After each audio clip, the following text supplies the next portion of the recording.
Hi everyone, I'm Catholic artist and illustrator John McCoy. Today I'm doing something a little different. This should be really interesting. This is, guess what? It's a blank white canvas. I have not created the actual painting yet for my latest work, but I have created the digital reference, and that's what this is. This is a printed off version of a digital reference I painted from a digital blank white canvas, and it's a portrait of St. Don Bosco and St. Dominic Savio. So I want to talk about the digital painting process, which happens on the iPad Pro, and I use the Apple Pencil, and I use the app Procreate. And then I refine it using a Cintiq and a PC, using yet another Wacom stylus, if that's how you say that brand. I hope it is. And they both have pen pressure, the Apple Pencil and the Wacom stylus, might be Wacom. And well, the Wacom has a little bit more, so it's better for getting down nitty gritty and refining some of the details. But you'll get to watch the footage. The app Procreate has a really nice built-in time-lapse video recorder. And though Photoshop on the PC does not, I take a still shot of the painting in progress every now and then, and I'll compose a little stop motion basically. And you'll get to watch the painting process, but I'm going to be talking over it and talking about that process, and it's going to be really exciting to watch. It's funny because somebody told me, they were like, you say it's going to be really fun to watch way too much in your videos. So I was like, okay, well, let's try a different word. Exciting, interesting, but I think it's going to be really cool. Be sure to subscribe to the channel for more content from me. I'm always creating new videos, and now I'm branching out and doing new things like the digital painting process. And of course, I will be doing the traditional painting process for this piece as well. The Apple Pro using the iPad Pencil is really a joy to work with. This is Procreate here, and I'm just setting up the file to be on screen. And now you'll see the time-lapse video. In the beginning, the grid is really important. I use the grid to be aware of good balance and harmony and composition, but also to place key elements such as the faces of figures in left to right, top down, read importance. St. Don Bosco is on the left and St. Dominic Savio is on the right.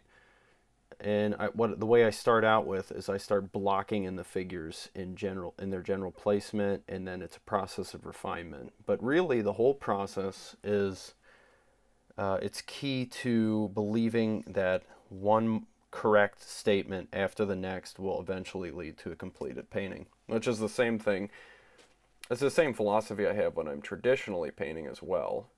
Or if I was working from a still life or something, and it's seeing a vision on the inside and making one true statement about that vision, one after the next until the painting is complete. But there's a lot when things are placed down. That's more towards the beginning, but here, once things are placed down, there's a lot of autopilot, sort of, so to speak, where things just sort of happen because you're saying like, well, given that these figures are going to be in this place then and what they're wearing, then I'm just going to have to do a little rendering of like what does a cassock look like and what does light look like coming in from this window here.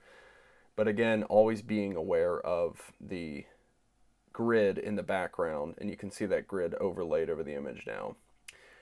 There's a lot of subtle rendering going on of the lighting, and there's a lot of the lighting is obviously very important. And the shadows are very important because they tell the story, the direction of the light source, illuminating the figures, especially in the context of learning with St. Dominic Savio, tells the story of mental and spiritual illumination that happens while learning. And of course, St. Don Bosco being a guiding hand in that process, literally. To have his hand on the figure, that gesture and that body language says a lot in the story, the little narrative that's happening in this painting. Putting in color usually is a process of just like logically, what color would lighting be? I like to use a lot of warms in my paintings, but also contrast. You notice in the background more of a cooler color. And then references are excessively important. I can't say enough how important it is in my process to have good photographic references. That's obviously a little bit of research about school desks from the 1800s, which was the lifespan we're talking. I mean the time period we're talking about here. And using references doesn't it doesn't matter what kind of reference you're using. A lot of times it's just getting the body poses correctly, the different faces correctly. And later on, you'll see I use the photographs and paintings that are available of these two saints as reference. But really, it's a process of just bringing it together, one piece after the next, and a lot, really just layers of refinement. That can be said for my digital process as well as my traditional process. In the beginning, it's really important that I'm just like really listening to the Holy Spirit and trying to prayerfully listen to what I'm supposed to put in this painting in every sense of it. Like what details, what positions of the figures, what their body language is saying, trying to tell the narrative of this actual event. I mean, St. Don Bosco really taught St. Dominic Savio.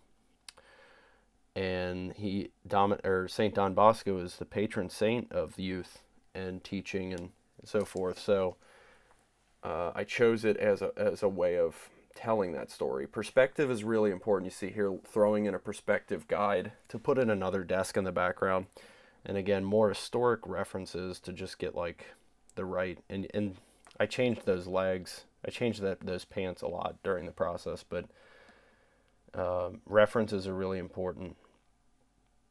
Chairs haven't changed that much over the centuries. And then there you can see that I'm using a painting of St. Dominic Savio to get like the details of his character in there. Many of the paintings that exist of Dominic Savio all have the same likeness, and I believe that's because of his body.